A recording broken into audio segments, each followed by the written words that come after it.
I yield to the gentleman from Arkansas, the chairman of the Financial Services and General Government Subcommittee, Mr. Womack. Gentleman is recognized.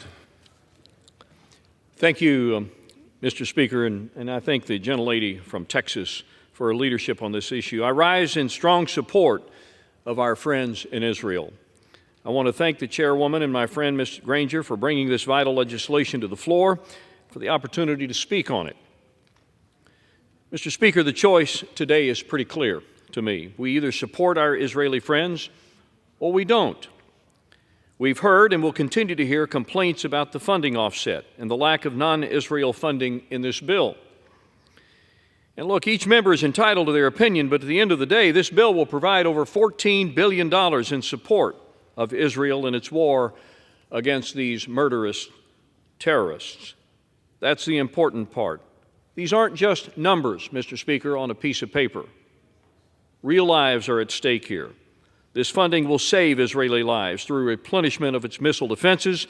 It will give Israel the ability to rid the world of dangerous terrorists, and it will help reestablish deterrence in the Middle East at a time that is aggressively advancing on all fronts.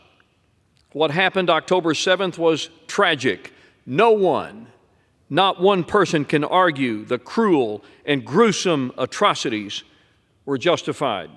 Israelis were killed in their homes, massacred for having different religious beliefs than their terrorist attackers, and unfortunately, these actions have not been met with universal condemnation, not even in this very House. Mr. Speaker, I have personal experience in this region.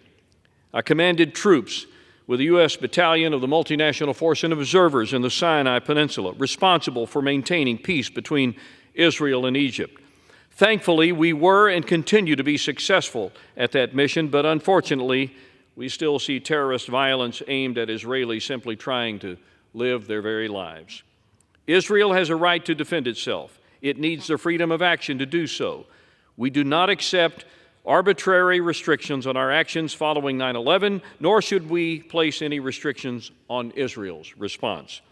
This House has a habit on both sides of the aisle to search for the perfect bill instead of taking something that is good for the moment, a bill that makes incremental progress as we speak. I implore all members to reject the demand for the perfect and instead support the good. Support this vital funding, and then we can move to support our Ukrainian friends, rebuild our defense industrial base, and improve our conventional military capabilities to enhance our deterrence against PRC threats. With that, Mr. Speaker, I urge passage of this bill and yield back the balance of my time. The gentleman yields. The gentlelady